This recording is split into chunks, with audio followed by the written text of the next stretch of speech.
ശ്രീ ശങ്കുട്ടിദാസ്, നോക്കൂ, രാജ്യവ്യാപകമായി തന്നെ ഒന്നാം ഫേസ് കഴിഞ്ഞപ്പോൾ കഴിഞ്ഞ 2 തവണയെ ഉണ്ടായിരുന്നത് പോലെയുള്ള ഒരു യൂഫോറിയയുടെ അഭാവം രാഷ്ട്രീയ നിരീക്ഷകർ ചൂണ്ടിക്കാണിക്കുന്നുണ്ട്. ഒരു സർജില്ലാത്ത അവസ്ഥ ഉണ്ട്. BJP സംബന്ധിച്ചത് ദേശീയ വ്യാപകമായി ഉണ്ടാകാം.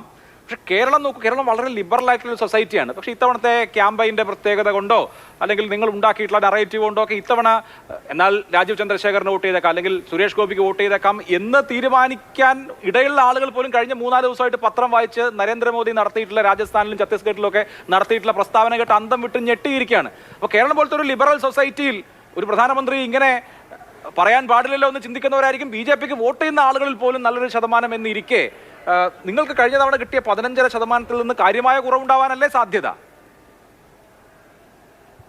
നോക്കൂ, രാജസ്ഥാനിൽ ആരാധനായിട്ടുള്ള പ്രധാനമന്ത്രി നടത്തിയിട്ടുള്ള പ്രസ്താവനയെ പറ്റി കഴിഞ്ഞതിന്റെ മുൻപത്തെ ദിവസം 2 ദിവസം മുൻപ് ഞാനും അഭിലാഷും തമ്മിൽ മാതൃഭൂമിയിൽ ചർച്ച നടത്തിയതാണ്. ആ വിഷയത്തിൽ ഞാൻ ഇന്നലെ ഏഷ്യാനെറ്റ് ന്യൂസിലും ചർച്ച നടത്തിയിട്ടുണ്ട്. ആ വിഷയത്തിൽ എന്റെ അഭിപ്രായം ഞാൻ പറഞ്ഞു കഴിഞ്ഞതാണ്.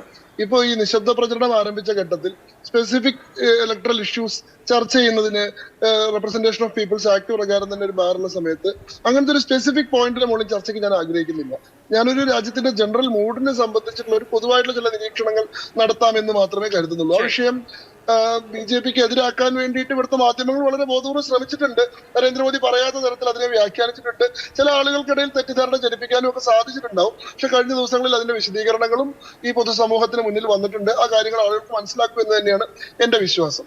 പിന്നെ ആദ്യ ഫേസ് കഴിഞ്ഞപ്പോൾ വോട്ടിംഗ് പെർസെന്റേജ് കുറയുന്ന കാര്യത്തിൽ അതിൽ രാഷ്ട്രീയ നിരീക്ഷകന്മാർ 2 തരത്തിലുള്ള അഭിപ്രായങ്ങളും പറയുന്നുണ്ടെന്ന് കാണണം. എന്തുകൊണ്ടാണ് ഇലക്ഷൻ കഴിയുമ്പോൾ ചിലപ്പോ ഈ പറയുന്ന വിചാരിച്ചത്ര പോളിംഗ് നടക്കാത്തതിന് 2 കാരണങ്ങളാണുള്ളത്. ഒന്ന്, ആത്മവിശ്വാസം കൊണ്ട്, അമിതാത്മവിശ്വാസം കൊണ്ട് അത് സംഭവിക്കാം. ഇസ് ബാർ 4 സൗ കി പാർ എന്നാണ് പ്രധാനമന്ത്രി നരേന്ദ്രമോദിയായിട്ട് മുന്നോട്ട് വെക്കുന്ന മുദ്രാവാക്യം. അതായത് ഇത്തവണ 400 സീറ്റുകളിലധികം എന്നാണ്. അതായത് 2014 മത്സരിക്കുമ്പോൾ 272 എന്ന് പറയുന്ന മാജിക് നമ്പർ ടാർഗറ്റ് ചെയ്തിരുന്ന പാർട്ടിയാണ്. കാരണം സ്വതന്ത്ര ഇന്ത്യയുടെ ചരിത്രത്തിൽ ഇതുവരെയായിട്ടും ഒരു കോൺഗ്രസ് ഇതര പാർട്ടി 2014 വരെ ഒറ്റയ്ക്ക് കേവല ഭൂരിപക്ഷം നേടിയിട്ടുണ്ടായിരുന്നില്ല. അടൽ ബിഹാരി വാജ്പേയിയുടെ സർക്കാർ വന്നപ്പോൾ പോലും ഒറ്റയ്ക്ക് കേവല ഭൂരിപക്ഷം ഉണ്ടായിരുന്നില്ല.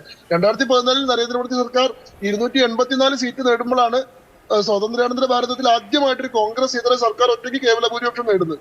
അത് 2019 ആയപ്പോഴേക്കും കേവല ഭൂരിപക്ഷം എന്ന ടാർഗറ്റ് ഒക്കെ മാറി BJP ഒറ്റയ്ക്ക് 303 സീറ്റുകൾ നേടി. ഇത്തവണ കൂടുതൽ ശക്തിയോടും കൂടുതൽ കരുത്തോടും കൂടി BJP മുന്നോട്ട് പോകുന്നു.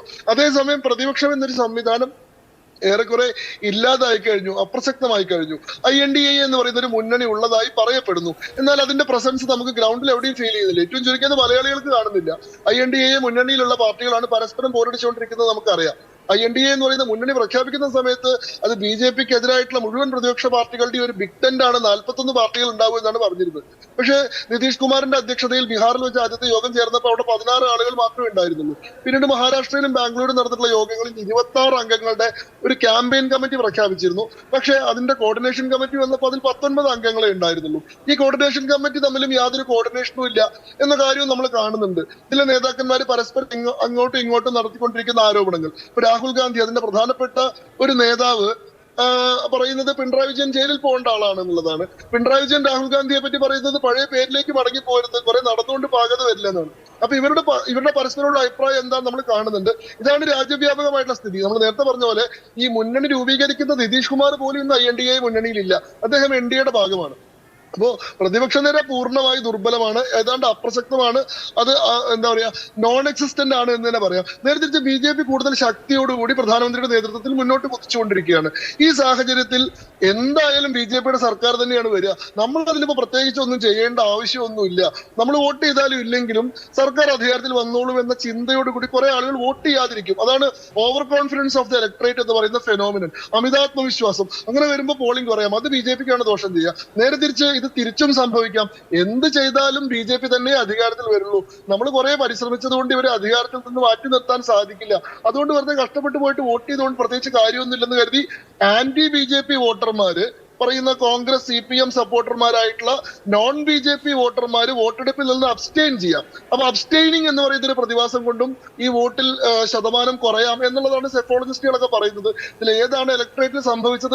പോളിംഗ് കുറഞ്ഞതുമായി ബന്ധപ്പെട്ട് ശങ്കു പറഞ്ഞ ഈ 2 കാര്യവും സംഭവിക്കാം, ഞാൻ അതിനെ തള്ളിക്കളയുന്നില്ല. പക്ഷേ പൊതുവെ ഇപ്പൊ നമ്മൾ കേരളം ഇപ്പൊ പോളിംഗ് ബൂത്തിലേക്ക് പോകാൻ ഇരിക്കുകയാണല്ലോ. അപ്പൊ ജനറൽ ആയിട്ടുണ്ടായ ഫീലിംഗ്, നേരത്തെ 400 പാർ പ്രതിപക്ഷം ഒരു തരത്തിലും ജയിക്കാൻ പോകുന്നില്ല എന്നൊക്കെയുള്ള ഒരു സെന്റിമെന്റ്സ് ആയിരുന്നെങ്കിൽ കഴിഞ്ഞ 2 ആഴ്ച ഒരാഴ്ചയെങ്കിലുമായിട്ട് ആ ചിന്തയിൽ മാറ്റം വന്നിട്ടില്ലേ? പ്രധാനമന്ത്രി ഗിയർ മാറ്റിയതോടുകൂടി തന്നെ ഒരു ഡെസ്പറേഷൻ, അതല്ലെങ്കിൽ എന്തോ ഒരു കുഴപ്പം ഫീൽ ചെയ്യുന്നു, മൊത്തത്തിൽ കാര്യങ്ങൾ മാറുകയാണ്, തോൽവി നിങ്ങൾ മുമ്പിൽ കാണുകയാണ്, ഈ തരത്തിലുള്ള ചിന്ത അല്ലെങ്കിൽ ഈ തരത്തിലുള്ള തോട്ട് വളരെ ശക്തമാവുന്നു. ഞാൻ പറഞ്ഞതുപോലെ ലിബറൽ ജനങ്ങളെ സംബന്ധിച്ച്, പ്രത്യേകിച്ച് കേരളീയരെ സംബന്ധിച്ച് ഒട്ടും ദഹിക്കാത്ത തരത്തിലുള്ള കാര്യങ്ങൾ ദേശീയാടിസ്ഥാനത്തിൽ വരുന്നു. അപ്പോൾ ഏതെങ്കിലും തരത്തിലൊരു ഒരു പോസിറ്റിവിറ്റി, നിങ്ങൾക്ക് വോട്ട് ചെയ്യാൻ കഴിയുന്ന വിധത്തിലുള്ള ഒരു പോസിറ്റിവിറ്റി ഫീൽ ചെയ്യണ്ടേ വോട്ടർമാർക്ക് വോട്ട് ചെയ്യണമെങ്കിൽ?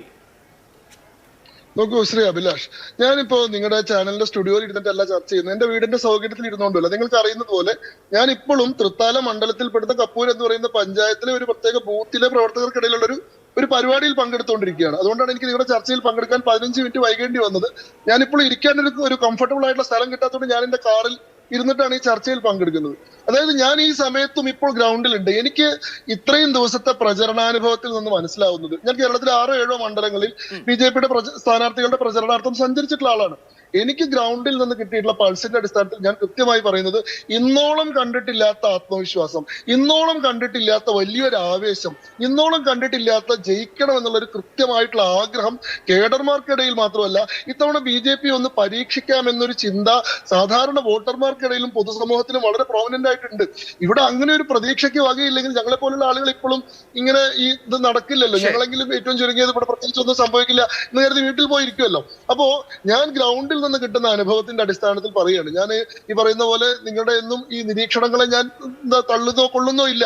ഞാൻ പറഞ്ഞല്ലോ, എനിക്ക് കിട്ടുന്നത് ഗ്രൗണ്ടിൽ നിന്ന് കിട്ടുന്ന ഫീലിംഗ് വെച്ചിട്ട് ഞാൻ പറയുന്നത്, വളരെ വലിയൊരു അനുകൂല അന്തരീക്ഷം കേരളത്തിൽ ഇത്തവണ രൂപപ്പെട്ടിട്ടുണ്ട്. ചില മണ്ഡലങ്ങളിൽ അത് വളരെ ടാഞ്ചിബിൾ ആണ് ആ പ്രസൻസ്. ഞാൻ തൃശ്ശൂരിൽ പോയിരുന്നു, ഞാൻ പത്തനംതിട്ടയിൽ പോയിരുന്നു. ആ മണ്ഡലങ്ങളിലെല്ലാം ജനങ്ങളുടെ ഇത്തവണ ഒരു മാറ്റത്തിന് ഞങ്ങൾ തയ്യാറെടുത്ത് കഴിഞ്ഞു എന്നുള്ള അവരുടെ ഒരു ബോഡി ലാംഗ്വേജ് തന്നെ വളരെ വിസിബിൾ ആയിട്ട് നമുക്ക് മനസ്സിലാവുന്നുണ്ട്. എല്ലാ മണ്ഡലങ്ങളിലും BJPക്ക് വോട്ട് വർദ്ധിക്കാൻ പോവുകയാണ്. 10ലേറെ മണ്ഡലങ്ങളിൽ BJPയുടെ പെർഫോമൻസ് കഴിഞ്ഞ തവണത്തേക്കാൾ ഇരട്ടിയാവാൻ പോവുകയാണ്. പ്രതീക്ഷിക്കുന്നതിലേറെ അതാണ് BJPയുടെ പ്രതീക്ഷ.